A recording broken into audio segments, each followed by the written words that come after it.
We do now return, though, to the sad and surprise news that the former First Minister of Scotland, Alex Salmond, has died at the age of 69.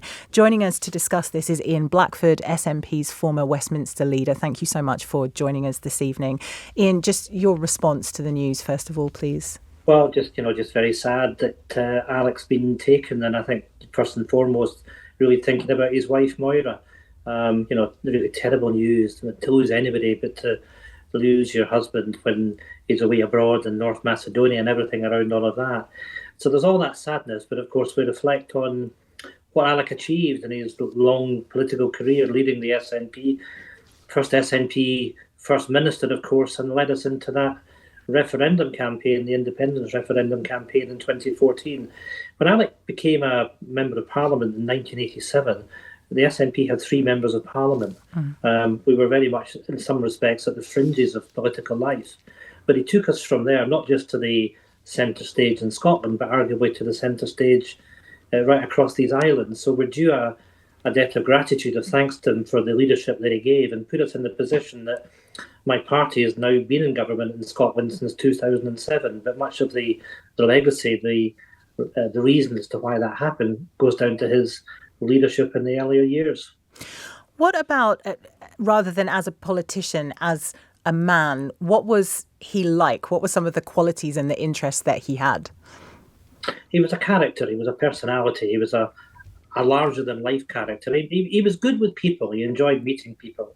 He was very much a social person, and one that I think people enjoyed engaging with in all walks of life. It didn't really matter where it was. And of course, I observed that in the House of Commons with him. And he was someone that had friendships right across the chamber. But he was very much an engaging personality, a very, very strong communicator. That perhaps was one of his biggest strengths. Someone that was very clear in who he was and what he wanted, how he was going to go about things.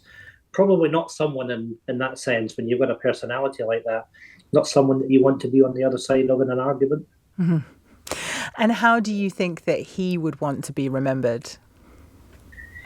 I think his legacy will be giving the leadership to the SNP, but not just to the SNP, to the independence movement, and indeed to the country that he did. If you think about Alec leading the SNP to success in 2007, but then something quite remarkable actually happened in the following election to the Scottish Parliament in 2011. I don't know how many of your listeners will know that we have a proportional representation parliament.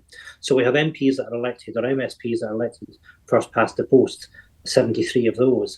And then we have 56 list members. So in a way, it's designed to stop one party achieving an overall majority. And only one party has ever done it. And it was the SNP under Alex Salmond in 2011.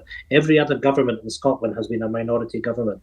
So that was quite an achievement. And that success in delivering a majority parliament for the SNP was in large measure why we then had the Edinburgh Agreement between London and Edinburgh, and we had the independence referendum in 2014.